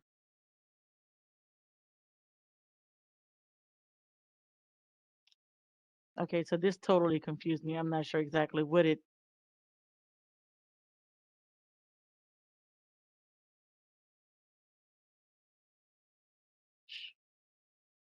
Freak. It was intertwined in a way that it would have taken me a little bit more time to kind of. I'm just gonna do list it with it.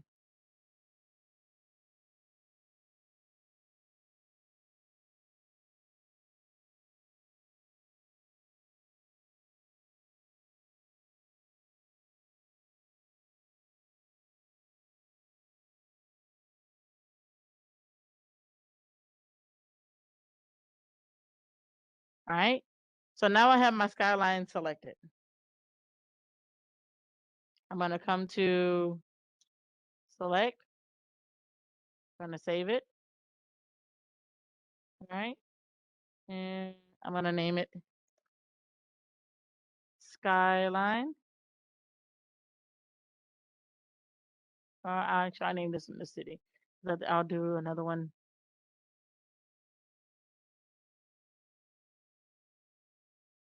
Yeah. And that one's city bottom. Now, with it still selected, I want to inverse my selection because let's just say, oh, now I'm going to do something with the sky, right? But let's just say down the line, it's a possibility I might want to do something a little different with that other part of the selection.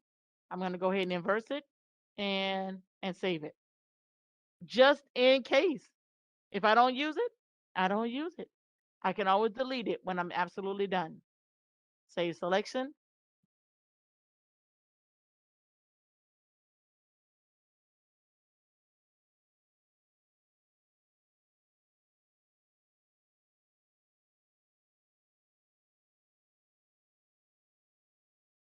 Sky and top of city. All right. If I go to my channels, wait, I'm going to drop my selection because I don't need it. If I go to my channels, wait. Notice right here it says cat mask. That's because I have this layer selected and it's looking at this as this selection here as a channel. If I click off of that, it won't be there anymore. These are my saved selections, okay? I have my cat, city bottom, skyline. Get my RGB and go back, okay? So now, this is what I'm wanting to put my to apply my selection to. So I'm going to select my cat right here, okay? Then I'm going to go to, oh goodness, X. I have my cat selected, layer selected, but the mask is selected. I'm going to go to select, load selection. I don't want the cat mask. I want the bottom of the city selected, okay? And I'm going to do is, I'm going to hit okay. Now I have that selected. Okay. Remember, I am on the mask with the cat. And what I want to do is I'm going to take my paintbrush with black selected to be able to hide those pixels. And I'm just going to hide the parts in the selection that I want to be hidden.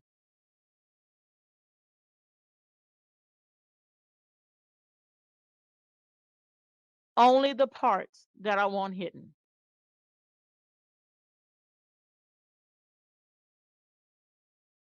And then I'm going to drop my selection, D, and I'm going to put here on cat, with alpha, with sky, or is the city, whichever alpha channel that I use, city, alpha selection. You know what that tells me? That's where you applied your selection. That tells me you have a useful alpha selection. So when I go to check that you have that selection actually saved and it has been used, that right there is both your proof and your credit. Okay? You don't have to write it and tell me in your synopsis or anything like that. I'm going to see it right there. Okay? That is an example of a useful alpha selection. All right? That is what I'm wanting to see. This is also an example of threading. The heck? Oh, get rid of it. Just stop, go away. This is also an example of threading. Okay? Remember the example that I showed with the arrows and they were weaving through? I don't think you were here Monday. Did you watch the video yet? If you want, huh? Yeah, there's a red and blue arrows that shows kind of gives the example of weaving through, but it's actually masking that's taking place. So I have that. Now I'm gonna go ahead and apply real quick my other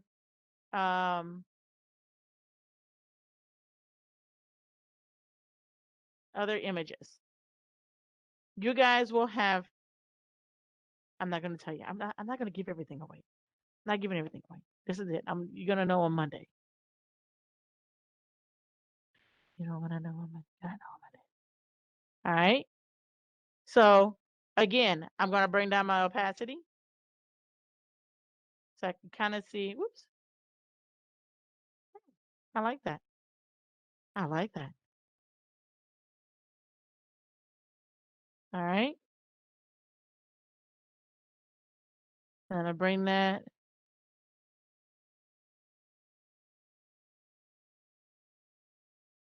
Now I know I want I want his face to be pretty big because remember I'm putting the man inside of his eyes. All right.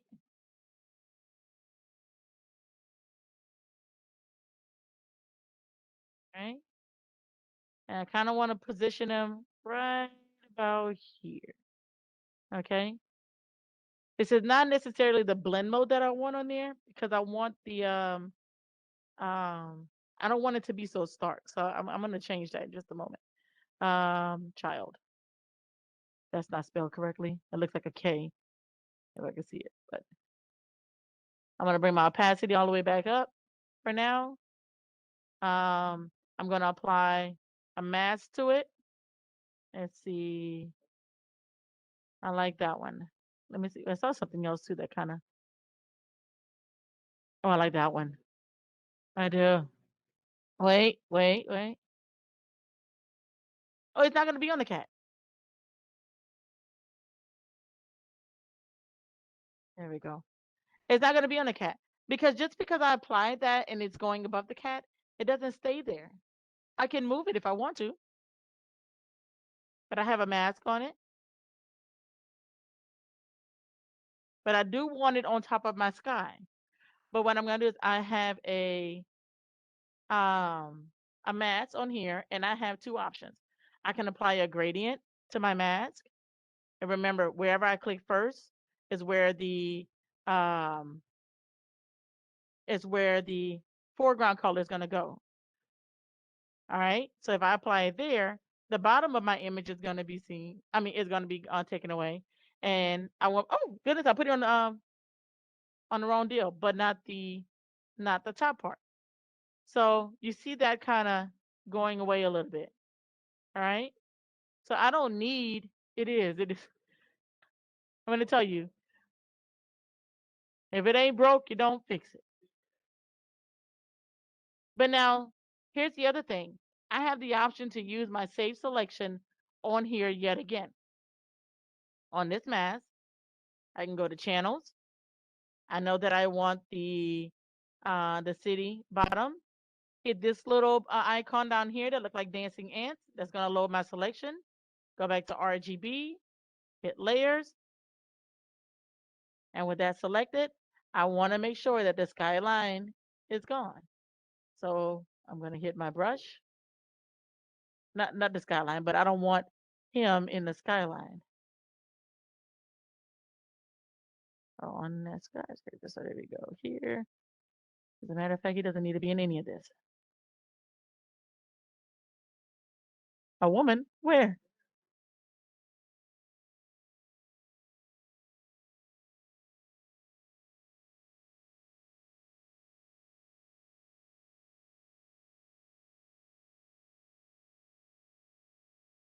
It's a child. It's a child. That's all I know.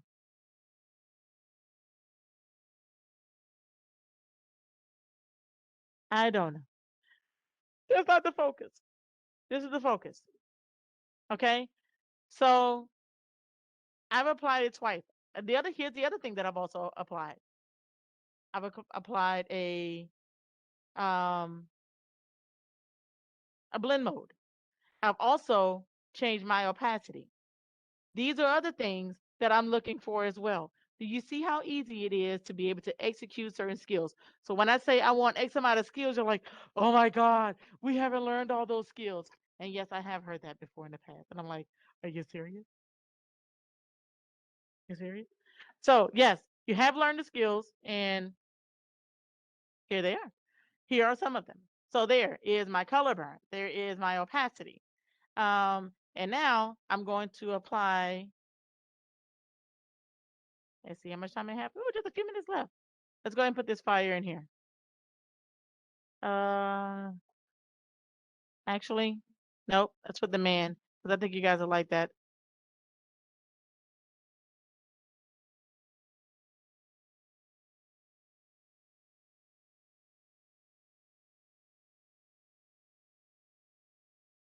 All right. Well, that's because I had the child layer selected, and whenever you add a new layer, it places it right above the layer that you had selected. Okay. So all I have to do is bring my layer here, lower my opacity so I can see what's going on. All right. Now, I already know where I want him. I want him in this kid's eye, right? Why? So what I'm going to do is, okay, I'm going to bring it down. There's one eye.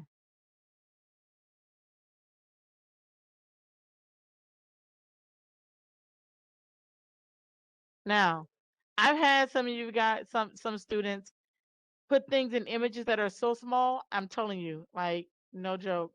It'll be like this, and like, I don't see your other image. It's there, and I'm looking for it. I'm like, oh, really? I can't do that.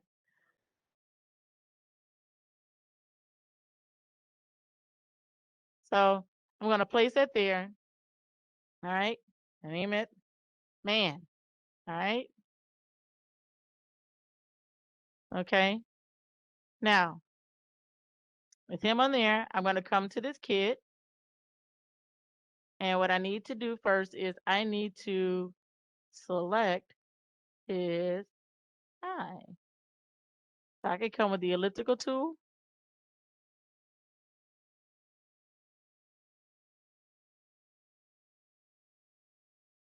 All right.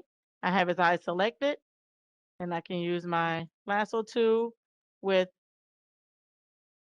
subtraction. and get rid of that part here. And I can come back to the man. Come back right here. Put this mask. All right. Now everything on the inside is what I'm wanting to edit, right? Now I already have my mask here. I have this layer selected. If I begin to edit, it's going to take away this, right? But I don't want to take away what's on the inside of my mask. I mean, inside of my selection. I'm going to hit select, inverse my selection, okay? And I'm going to fill the rest of this with black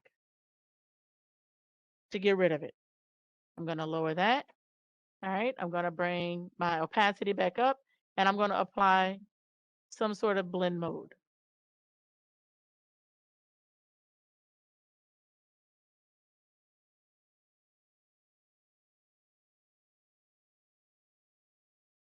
I see, we're going to go with overlay.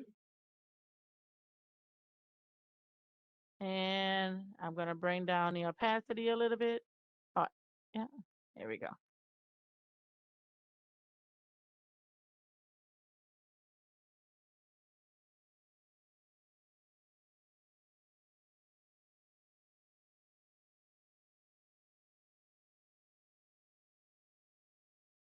Lord, I'm going the wrong way, not paying attention.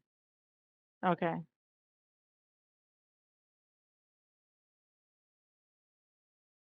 All right.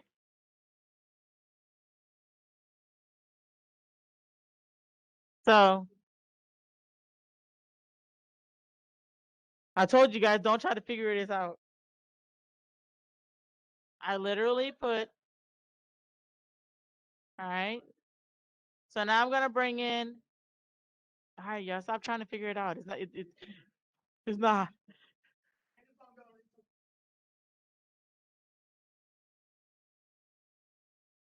Hold on.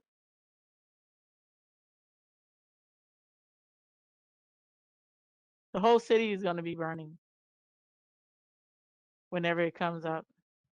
Now, notice this here, this image here, it says PNG, right? I will allow only one PNG image.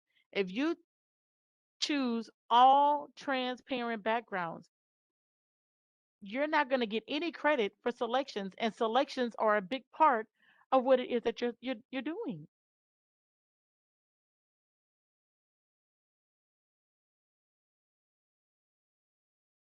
Oh, I didn't. But anywho, and this is another example of when you do not save regularly, Photoshop is crashing, okay? And I didn't save any of the work. Thankfully, you guys seen enough of the information to even watch on the playback to know what it is that you need to do and how you need to do it, okay? And what it is that I'm expecting. The main thing that I wanted to show you guys was one, the alpha channels, how I want use selections. And I'm going to explain this as simplest as I possibly can. Your saved selection, it does not count. Listen up good, because I'm not going to say this again. You're going to have to get it on the replay.